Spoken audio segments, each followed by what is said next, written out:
আমি প্রত্যেকটা ইউনিয়নে এক জায়গা যাবে আর অন্যান্য পূজা মণ্ডপের নেতৃবৃন্দ আসবে, সব জায়গায় আমি সমানভাবে আমার শুভেচ্ছা হবে সব জায়গায়। আপনাদের উপরে নির্ভর করবে আগামী দিনে আপনারা কাকে নির্বাচিত করবেন। জনাব একে আজাদ, জনাব একে আজাদ আমরা আজাদ ভাইকে নির্বাচিত করেছিলাম। তিনি অনেক প্রতিশ্রুতি দিয়েছিলেন।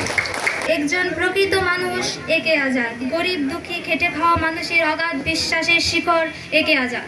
সকলকে নমস্কার। নির্বাচিত হই তখন ওনার স্ত্রীও সেই যোগ্যতা অর্জন করে, তাহলে তার পক্ষে আমি একটা সরকারের কাছে চিঠি দেই। আমি ওই যে গরুর কথা বললাম না, ওই রকম গরু হইতে রাজি আছি, ঠিক আছে?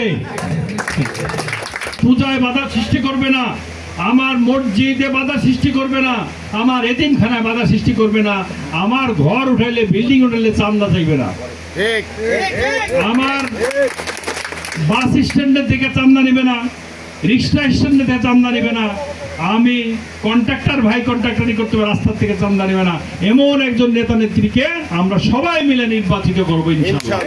আমার এটা স্থাপনা করতে যে কদিন সময় লাগবে সেই কদিন করলে এখানে হয়ে যাবে। 2 নম্বর, আমি সব পূজা মণ্ডপে 198টা পূজা মণ্ডপ, তাই না?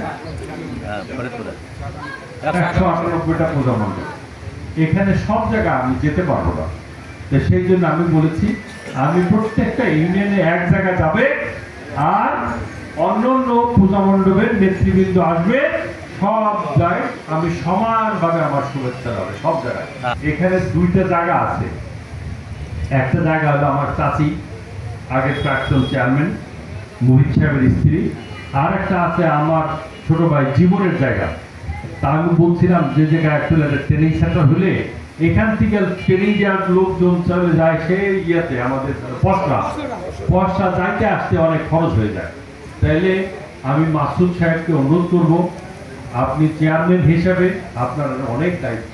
আগামী দিনে আপনারা কাকে ভোট দিবেন, কাকে নির্বাচিত করবেন, এটা আপনাদের ব্যাপার। আমি এখনো কোনো সিদ্ধান্ত নেই যে আমি আগামী নির্বাচনে দাঁড়াবো। আগামী দিনে যদি দেখি আপনাদের উপরে নির্ভর করবে আগামী দিনে আপনারা কাকে নির্বাচিত করবেন। আমি আজকে পূজা মণ্ডপে আসছি শুধুমাত্র আপনাদের সাথে করার জন্য, আমি কোনো রাজনীতি করার জন্য এখানে আসছি।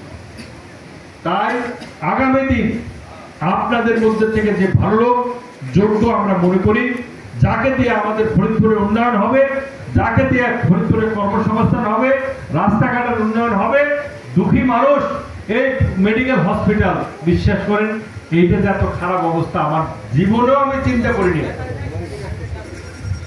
আমি যখন দায়িত্ব পেলাম মেডিকেলে গেলাম, মেডিকেলের মেশিন 12 বছর যাবত ওই মেশিন কিনে আনছে, খুলে নেয়। ওই মেশিন আমি খোলাইছি, চালু করছি, রুগী দেখি বারান্দা দিয়ে কাতরাইতেছে, ও প্রেসক্রিপশন দিয়ে দেয় আর তারপরে কি করে কয়েক ওষুধ কিনে নেন। ও তো ওষুধ কেনার টাকা নাই। তাহলে এই জিনিস আমি অতীত করেছি, ভবিষ্যতে করবো।